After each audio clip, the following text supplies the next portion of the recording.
Bonjour à tous. Bonjour. Dites-nous si vous nous entendez bien. Vous pouvez mettre un petit message sur le chat ou s'il y a des problèmes de son. Et puis on va commencer. On se présente. On se présente. Baptiste Lavie, je suis responsable des partenariats chez Global Exam avec les différents acteurs de l'éducation, comme les universités, les écoles de commerce ou écoles d'ingénieurs, par exemple. Et Maëlys, je suis Customer Success Manager chez Global Exam et j'accompagne donc nos 500 partenaires pour intégrer la plateforme au sein de vos programmes pédagogiques. Donc on est ravis de vous accueillir. Apparemment c'est le dernier webinaire de l'année 2019 pour Global Exam et on a choisi un super sujet, l'engagement de vos équipes et des apprenants sur les plateformes de e-learning. N'hésitez pas à nous poser des questions en direct, on pourra y répondre, mais dans tous les cas on a prévu un moment en fin de webinaire, quelques minutes pour répondre à toutes vos questions. Donc il y aura un échange à ce moment-là. Ok. Alors on va partager la présentation qu'on a préparée pour vous. Ok, donc l'objectif de cette présentation, c'est d'échanger ensemble sur les meilleurs moyens d'engager aussi bien vos équipes et vos apprenants sur les plateformes de e-learning. Donc la première chose, c'est on s'est d'abord posé la question, pourquoi aujourd'hui vous choisissez des outils de e-learning au sein de vos formations? Les trois arguments qui paraissent évidents, c'est non seulement l'accessibilité, puisqu'une plateforme e-learning, c'est aussi la possibilité pour les apprenants de se connecter partout et à tout moment. C'est aussi d'avoir un outil qui est adapté, qui réponde à vos enjeux et qui soit modélisé en fonction de vos problématiques et de vos objectifs. Et puis, c'est également généralement un produit qui est plus intéressant en termes de pricing. Exactement. On a pu identifier différentes problématiques qui sont liées au e-learning. Donc, la conduite du changement dans un établissement, également la qualité, que ça soit sur le contenu ou sur la technique de la plateforme, par exemple, l'ergonomie, et également l'engagement des apprenants, et également des équipes pédagogiques. Donc c'est en échangeant avec vous au quotidien, en échangeant avec nos 500 partenaires sur les problématiques qu'ils rencontrent et puis la manière aussi dont on travaille avec eux au quotidien, on a identifié 10 commandements pour engager les équipes et puis pour engager les apprenants. Donc si on commence aujourd'hui par vous présenter les 10 commandements pour engager les équipes, je vais y arriver. Le premier, c'est de s'asseoir ensemble autour d'une table et d'échanger sur la manière dont vous voulez utiliser cette plateforme de e-learning que vous avez choisie. D'accord ? Ça va donner aux prestataires, en fait, les bonnes informations pour comprendre comment vous voulez utiliser la plateforme, quel est l'enjeu derrière, quels sont vos objectifs. Ça va permettre aux prestataires ensuite de proposer une manière pertinente de modéliser justement cette plateforme en proposant des parcours qui soient adaptés, en posant des échéances, des échelons à intervalles réguliers pour qu'il y ait un suivi, pour qu'on puisse aussi agir et réagir et améliorer l'accompagnement au quotidien qu'on met en place avec vous, faire un suivi, mesurer la progression des apprenants, faire le bilan de l'accompagnement qu'on met en place avec vous. Un autre point super important, c'est la formation de vos équipes. En fonction de si vous êtes un établissement du supérieur, de si vous êtes un organisme de formation, vous allez avoir plusieurs personnes dans vos équipes qui vont être amenées à utiliser Global Exam.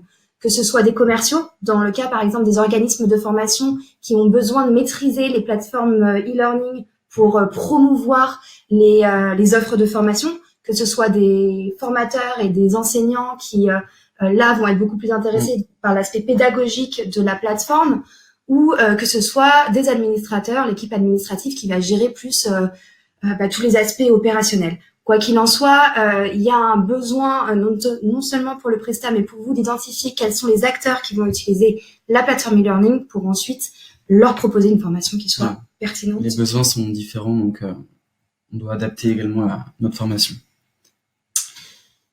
Et l'objectif étant évidemment que tout ça vous permette de simplifier votre travail au quotidien et celui de vos équipes pour vraiment se focaliser sur l'avantage, le contenu d'une plateforme e-learning. Voilà, donc on arrive sur un commandement important sur l'accessibilité. Donc on a fait de l'outil votre outil. Ça se traduit par intégrer un outil e-learning sur un LMS, un espace numérique de travail, que ce soit Moodle, Blackboard, afin que les apprenants puissent utiliser la ressource au sein de l'établissement, mais également à distance.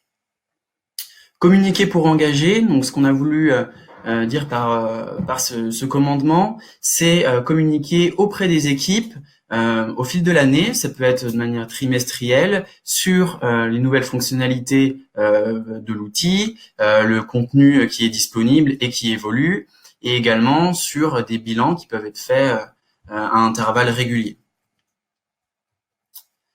Profiter de tous les services, on va retrouver une multitude de services, d'outils sur une plateforme e-learning. Ça peut être de la notation, des corrections, tout un panel de statistiques. Et il est intéressant de pouvoir utiliser tous ces outils afin de rendre l'utilisation très pertinente. Et c'est justement l'expérience que vous allez avoir de la plateforme qui, au fur et à mesure, va vous permettre aussi de réaliser quels sont les outils qui ont déjà été mis en place et qui sont pertinents, ou qui n'avaient pas encore été mis en place, mais qui finalement intéressent pour telle ou telle problématique qui va se dégager au fur et à mesure que vous utilisez la plateforme. C'est ça. Optimiser vos cours en présentiel. On a la possibilité avec un outil e-learning de pouvoir, par exemple, se réunir dans une classe avec des apprenants qui vont utiliser l'outil sur leur ordinateur, l'enseignant qui va projeter son contenu avec son propre accès et pouvoir travailler de cette sorte. Donc l'objectif, ça va être vraiment d'intégrer l'outil en complément du cours et d'optimiser ses résultats tout simplement. Et enfin, on arrive au 10e commandement pour engager ses équipes, faire le bilan. Donc le bilan, ça va être proposer une réunion en fin de partenariat afin de mettre en place les outils pour l'année suivante, mais surtout de pouvoir avoir un recul sur ce qui s'est passé durant l'année et évaluer les axes possibles d'amélioration. Le bilan est très important pour ça. C'est pour ça que les bilans, ça peut aussi bien intervenir effectivement, ça doit intervenir systématiquement à la fin d'un partenariat. Ça peut être durant l'année annuel et effectivement aussi durant l'année, on le voit très bien pour par exemple les établissements du supérieur qui ont là des échéances plus semestrielles par exemple. C'est super intéressant de s'asseoir avec l'équipe en charge du côté du prestataire, donc la personne qui vous suit sur la plateforme e-learning, pour déjà lui faire remonter toutes les informations, tout ce que vous avez vu qui vous plaise, que vous souhaitez améliorer, que vous souhaitez exploiter, et puis qu'on puisse rectifier le tir aussi. On parlait tout à l'heure des outils et des services personnalisés qui peuvent arriver à plusieurs moments, que vous allez demander au fur et à mesure que vous allez utiliser la plateforme. Ces moments-là, ces bilans, c'est justement des points faits pour vous, pour que vous puissiez nous solliciter le prestataire sur d'autres outils, d'autres services sur lesquels qu'on n'avait pas forcément mis en place. Et puis ça permet aussi de vous impliquer davantage dans l'utilisation de l'outil, et puis d'avoir un partenariat qui est constructif, et puis dans la durée, de pouvoir évoluer avec vous. On arrive sur les apprenants.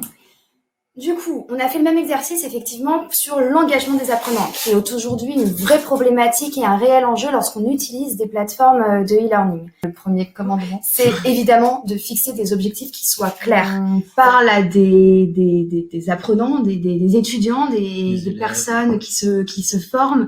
C'est quand même beaucoup plus agréable et c'est beaucoup plus pertinent lorsqu'on suit une formation d'avoir un objectif en tête. Ça va permettre de structurer son travail, et ça va permettre de se motiver et puis d'adapter sa préparation aussi en fonction de son évolution tout au long de la formation. Ça peut être un objectif de score, un objectif de niveau, un objectif de nombre d'heures à passer sur la plateforme en fonction des besoins. On parlait ensuite d'autonomie. Le gros avantage d'une plateforme e-learning, c'est quand même de pouvoir vous dégager du temps sur des choses qui peuvent être finalement travaillées en autonomie par vos apprenants pour vous concentrer sur d'autres aspects un peu plus pédagogiques qui requièrent du présentiel. Donc, il est évident qu'une bonne plateforme de e-learning, non seulement ça va être une plateforme qui est didactique, qui est agréable, sur lequel on a plaisir à aller, mais qui va mettre en place aussi les bons supports pour aider l'apprenant à bien prendre en main la plateforme, en lui présentant toutes les fonctionnalités, en envoyant des mails aussi de présentation, Oui, c'est ça. en proposant des petits tutoriels, des scénarios d'onboarding sur site, des tutoriels vidéo, articles vidéo, ce genre de choses. Évaluer leur niveau pour les motiver. On parlait tout à l'heure d'objectifs final à atteindre. Une autre étape qui est super importante, c'est évidemment d'évaluer le niveau initial de l'apprenant. En fonction de son niveau initial et de là où il veut aller, on va pas forcément avoir la même intensité de travail, le même parcours ne va pas être pertinent pour Jean et pour Louise s'ils partent un niveau A1 d'anglais et un niveau B1 d'anglais par exemple. Donc commencer toujours par une évaluation initiale pour ensuite objectiver l'apprenant et surtout lui proposer une formation qui soit pertinente et adaptée à son niveau. Ouais, c'est essentiel d'identifier son niveau avant de se lancer dans des entraînements. Personnalisé pour engager. Donc effectivement, une fois qu'on a identifié le niveau initial de l'apprenant, qu'on a mis un objectif et qu'on l'a bien onboardé, s'est bien assuré qu'ils comprennent comment fonctionne la plateforme, on va pouvoir modéliser l'outil, on va pouvoir modéliser la plateforme e-learning pour que ce soit pertinent pour l'apprenant, donc au niveau personnel de son niveau et de son objectif, et puis également que ce soit pertinent en fonction de la manière dont les autres formations sont faites. Lorsqu'on est d'un étudiant en école de commerce, on va avoir des cours aussi qui vont venir structurer son quotidien, des tests à passer à des échéances qui ne sont pas toujours les mêmes, une intensité du travail, une charge de travail qu'il faut répartir. C'est aussi l'outil e-learning doit venir s'intégrer de manière stratégique et cohérente dans le programme pédagogique de l'établissement ou de l'organisation avec qui il travaille. Il doit être flexible. Et puis une autre chose, c'est évidemment de pouvoir permettre à l'apprenant d'avoir une certaine visibilité sur sa progression. Et puis il y a une autre chose aussi qui est quand même assez évidente, c'est que encore une fois, on peut parler d'étudiants, mais c'est aussi vrai pour les apprenants. On va pas se cacher si dans une école de commerce vous mettez en place différents outils, différentes plateformes de e-learning, tout de suite, si vous évaluez le travail de vos apprenants sur ces plateformes et qu'à la fin du semestre, ça résulte en une note sur 20, et ben tout de suite, vous allez avoir un engagement de vos apprenants qui est un peu plus impressionnant. Donc voilà, c'est d'abord un droit de regard et donner de la visibilité à l'apprenant pour le sensibiliser toujours, pour vraiment l'intéresser sur sa formation. Et puis, c'est un peu le jeu du bâton et de la carotte qui reste évident, mine de rien. Ouais. Donc sur la communication, j'en ai parlé tout à l'heure de la communication à destination des équipes, mais il est important également de communiquer vers les apprenants. Alors ça peut être des mails de motivation, des mails qui vont avoir pour objectif d'informer du score, de l'évolution sur la plateforme, de la progression, mais également sur de la communication, sur les nouvelles fonctionnalités, du contenu disponible qui arrive prochainement sur l'outil. Enfin, c'est important d'être dynamique et d'être actif sur la communication vers l'apprenant pour qu'il se sente motivé à l'idée d'utiliser l'outil e-learning, tout simplement. Donner un feedback régulier, en fait, l'objectif, ça va être d'informer l'apprenant tout au fil de l'année, comme je l'ai indiqué avant, de sa progression, mais également des évaluations qui vont arriver, des différentes corrections qu'il retrouvera sur la plateforme. Donc, c'est le tenir au courant toute l'année de son évolution de score. Adaptez vos formations. Alors, adapter vos formations, ça se traduit par cibler très précisément les lacunes des apprenants via des outils par exemple statistiques et ensuite faire de la pédagogie inversée. Donc utiliser ce qu'on va retrouver sur l'outil e-learning afin d'orienter son cours vers un travail. Je prends un exemple sur telle ou telle compétence, ça peut être de la grammaire, du vocabulaire, et ensuite adapter son cours. Ouais, je trouve que ça complète bien ce que tu disais tout à l'heure aussi sur les statistiques. Il y a non seulement effectivement c'est important de communiquer sur les résultats, que l'apprenant puisse voir sa progression, et puis il y a aussi une autre chose très importante sur les feedbacks qui sont donnés sur une plateforme e-learning, c'est la qualité des corrections qui peuvent être apportées et qui peuvent être réexploitées ensuite pour effectivement renforcer les forces et les faiblesses d'un apprenant sur le sujet à aborder. Exactement.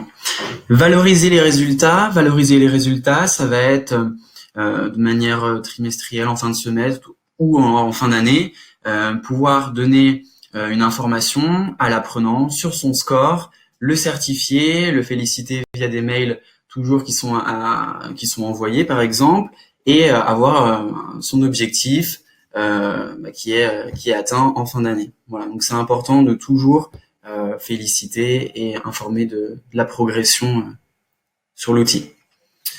Et enfin, échanger pour améliorer.